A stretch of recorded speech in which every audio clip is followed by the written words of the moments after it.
Bonsoir à vous et bienvenue sur Panoramalt. Je suis ravi de vous accueillir pour cette nouvelle critique. Aujourd'hui, direction les États-Unis pour un type de whisky que j'affectionne tout particulièrement, vous le savez, le Bourbon. Ça fait un petit moment qu'on n'a pas mis les pieds là-bas, et j'avoue que ça me manque un peu. Moi et le Bourbon, ça a toujours été une grande histoire, et ça fait un petit moment que j'en ai pas critiqué sur Panoramalt. Alors aujourd'hui, on va critiquer un produit de la distillerie Woodford Reserve. Mais ça, je vous apprends rien, normalement, vous l'avez vu dans le titre. Alors petit point histoire, hein, vous le savez, je le fais tout le temps, et c'est très important. Tout commence en 1797, lorsque Elijah Pepper commence à distiller du whisky dans le comté de Woodford, au Kentucky. Petite parenthèse comme ça, hein, Elijah, je trouve, est un prénom qui revient beaucoup chez les pionniers du Bourbon.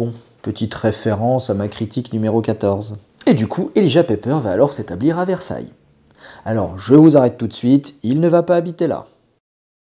Mais plutôt ici.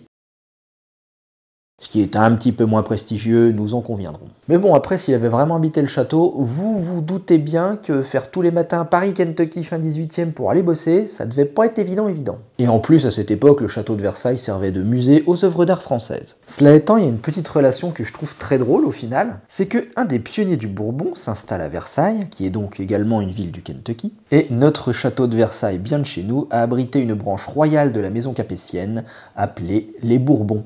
Il y a forcément un lien dans tout ça. Oui, mais lequel?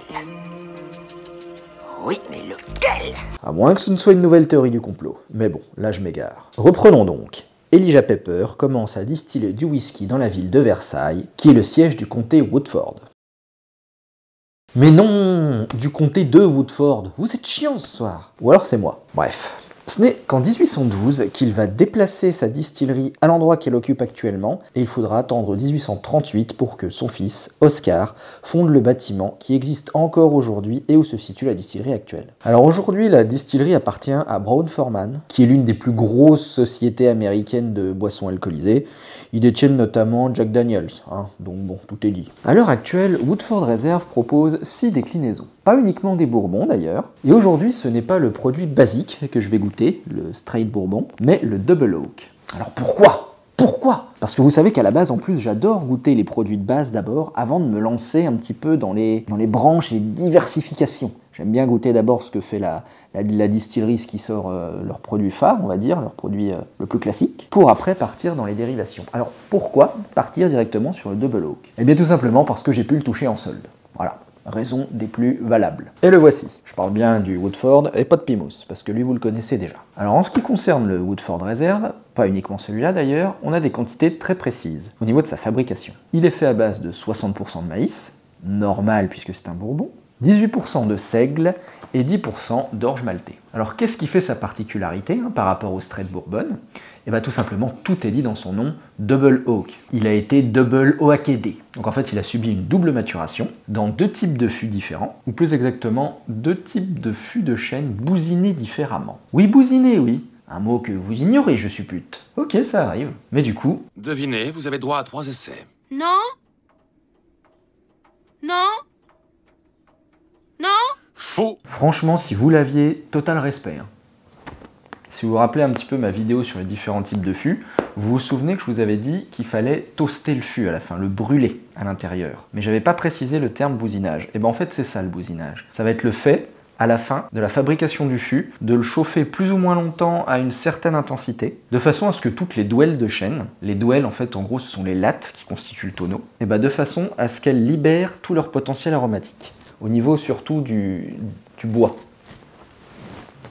Les arômes de type boisé. Donc en gros, le double oak, je vous fais un peu de place quand même pour la star de ce soir, il a d'abord été maturé en fût de chêne américain neuf, bousiné de façon classique, pour ensuite être maturé une seconde fois dans des fûts qui ont été chauffés plus longtemps et plus fortement, ce qui va en théorie permettre de lui donner un caractère boisé plus prononcé. Vous voyez déjà que rien qu'avec l'étude du produit, on peut arriver à définir un petit peu son potentiel aromatique sans avoir ouvert la bouteille. Intéressant, non? En tout cas, pour ma part, c'est un essai, parce que moi, dans les bourbons, ce que je préfère, ce sont clairement les notes sucrées plutôt que les notes boisées. Je pense que le straight bourbon me conviendrait plus en bouche que le double oak. Mais bon, tout ça, ce sont des suppositions. Et pour ce soir, on va faire avec ça. Alors, assez parlé du contenu, qui titre à 43,2 degrés, et intéressons-nous plutôt au contenant et à sa bouteille des plus emblématiques et reconnaissables. Donc la bouteille, comme je vous le disais, par contre, elle est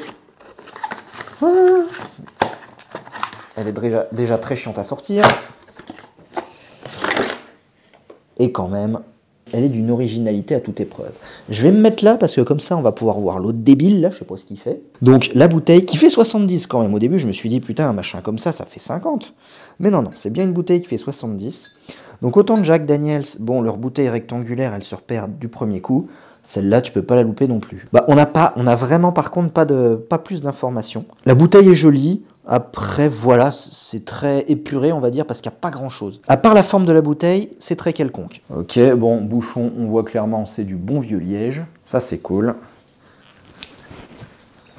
Par contre, il fait pas chpouk. C'est très décevant. Ah, là, il fait chpouk. Donc, on va s'en servir un petit peu et on va le laisser s'aérer légèrement. Alors bah Pimousse, tu nous quittes au meilleur moment. Il est quand même vachement foncé, je trouve. Hein. Il a une bonne couleur au beurre, typique des Bourbons, ça.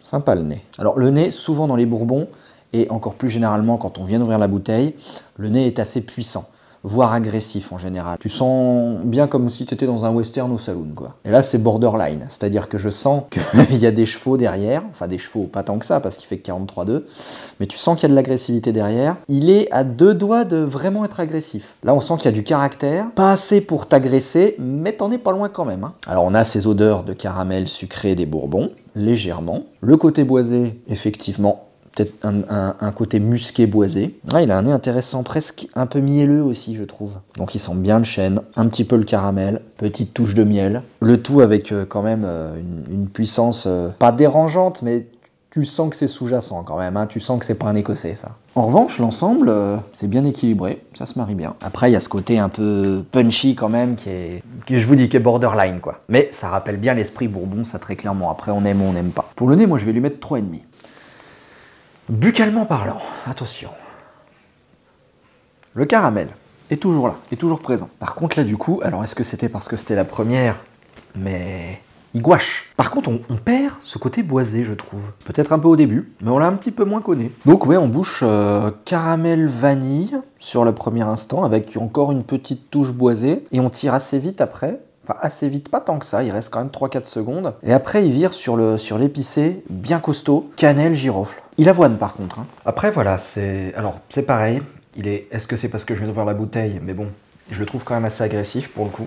En bouche. Après, niveau des saveurs, on a bien 2 teintes différentes, hein, donc c'est un Bourbon quand même complexe. Première partie, plutôt sur le sucre, deuxième partie, plutôt sur l'épice. Alors après, voilà, moi je ne retrouve pas forcément, comme je vous dis, ce côté boisé qui pourtant normalement est censé être la marque du Double Oak. C'est une bouche par contre qui tient la route, qui est complexe, qui est bien équilibrée. C'est sans modestie, un 3,5. Eh bien, finalisons la chose.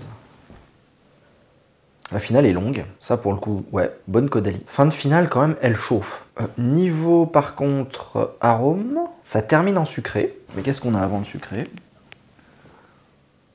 Ce qui est un peu galère avec la finale, toujours, c'est d'arriver à trouver la fin de la bouche et le début de la finale. Ouais, bah pas grand-chose à finale longue, effectivement. Mono par contre, pas monotone, mais mono arôme, je trouve. On reste juste sur le sucre un petit peu pas tant du caramel, presque plus du miel en fait. Il est beaucoup moins agressif qu'aux premières bouches. Il est assez fluide en fait. Ce qui est bizarre pour un Bourbon.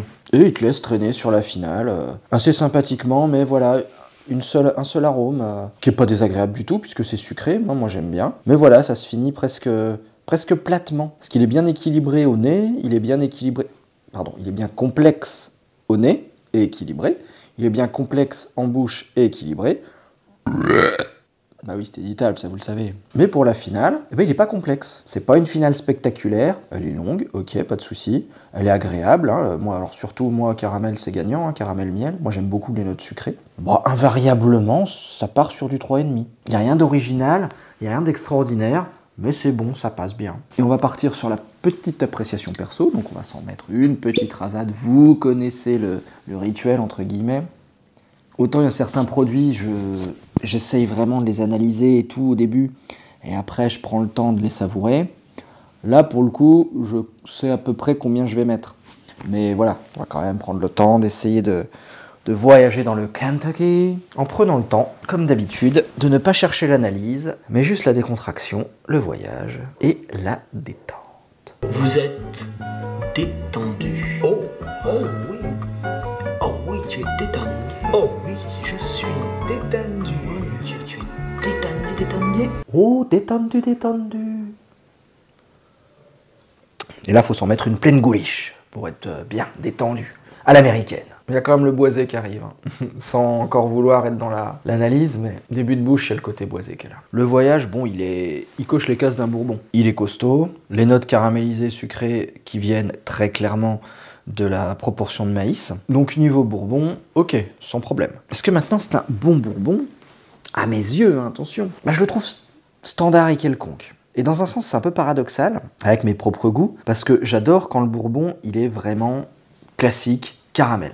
Le Maker's Mark. Dès qu'on part dans les côtés épicés, machin, boisé, certes, c'est une autre chose qui apporte d'autres saveurs, mais on s'éloigne du côté que j'aime bien. Caramel sucré. Comme dans les tourbés, en fait. J'adore ce goût de tourbe. Dès que tu pars dans des trucs un petit peu plus finis, avec des notes de fruits, de machin, de céréales, c'est très bon, mais c'est moins mon délire, parce que moi, ce que j'adore, c'est la tourbe. Et là, c'est un petit peu pareil avec les bourbons. Et là, celui-là, il part pas assez loin pour être original, mais il part suffisamment loin pour s'éloigner vraiment du goût pur caramel. Ça reste un bourbon honnête, milieu de gamme. Bon, non, il est quand même bien équilibré.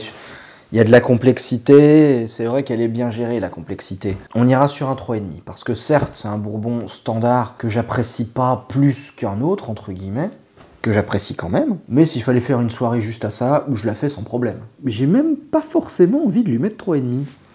En étant bien strict, je serais plutôt sur du 3 en fait. Donc voilà, c'est pas la découverte du siècle, mais c'est tout à fait honnête comme produit. Et pour finir sur le petit rapport qualité-prix, eh bien on peut toucher ce breuvage à 60 €. Et bah pour le coup, je trouve ça un peu exagéré. Donc pour ma part, ça sera un C+. J'aime bien mettre en fait des petits signes de partout. Eh bien je vous dis à très bientôt pour une vidéo, alors une vidéo qui va être costaud. C'est une vidéo qui sera longue. Ça sera un comparatif. Je serai accompagné de plusieurs acolytes. Ça va être long, mais qu'est-ce que ça va être bon. Allez, pas d'au revoir Malte.